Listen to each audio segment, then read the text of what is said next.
હા, બ્રાહ્મણ 10 વર્ષનો હોય અને રાજા 100 વર્ષનો હોય તો પણ તેઓને પિતા પુત્ર જાણવા, એટલે કે તે બંનેમાં નાની વયના બ્રાહ્મણને વૃદ્ધ ક્ષત્રિયએ પિતા જેટલું માન આપવું. ત્રણેય વર્ણોમાં જે હવે આ પાંચમાંથી જેટલા વિશેષ ગુણવાળા હોય તેટલા તેઓ અહીં માનપાત્ર છે. 90 વર્ષે પહોંચેલા શૂદ્ર પણ માનને યોગ્ય નથી. મને માનને યોગ્ય છે. 90 વર્ષે પહોંચેલ શૂદ્ર પણ માનને યોગ્ય છે, એમ છે આપણે. યોગ્ય છે, હા, બરાબર. હા. મિત્રો, ક્ષત્રિય સમાજના ઘણા લોકો આપણા મિત્રો હોય તો એ લોકો તો કટ્ટર હિન્દુ હોય અથવા તો હિન્દુ ધર્મની મનુસ્મૃતિને માનતા હોય, પણ મનુસ્મૃતિમાં એને ક્ષત્રિયને નથી છોડ્યા.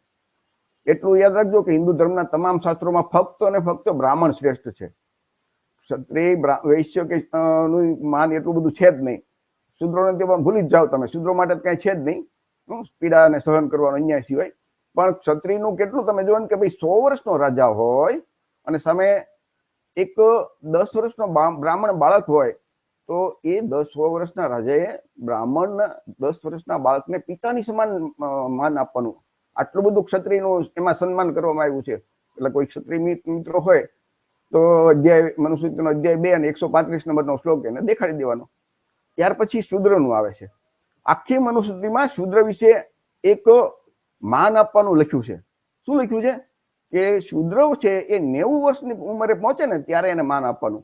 હવે વિચાર કરજો કે આપણો એક તો અન્યાય, અત્યાચાર, કચડાયેલો, દબાલી અવસ્થામાં ભૂખ્યો તરસ્યો માણસ આપણો એ માંડ જીવી શકતો હોય, હવે 90 વર્ષ સુધી ક્યાંથી પહોંચવાનો? ત્યાં સુધીમાં તો ઉકલી ગયા હોય ને આપણા લોકો દાદા.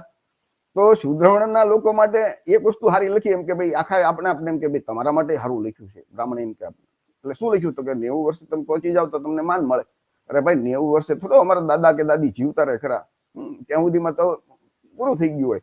તો આવું મનુસ્મૃતિમાં વર્ણ પ્રમાણે એક જ જગ્યાએ આપણા માટે શૂદ્રો માટે કંઈક સારું લખ્યું છે એમ એ લોકો કહેતા હોય, પણ એ ખરેખર તમે જુઓ ને તો હકીકતમાં કદાચ આજની તારીખે તમે જુઓ ને તો 90 વર્ષના કોઈ શૂદ્રો હોય ને એને કોઈ દિવસ ક્યાંય કોઈ સન્માન નથી આપ્યું.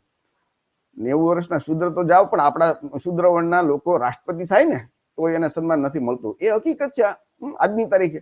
આઝાદ ભારતના લોકશાહી વ્યવસ્થામાં બાબા સાહેબનું બંધારણ હોવા છતાં આ દશા છે. નેક્સ્ટ.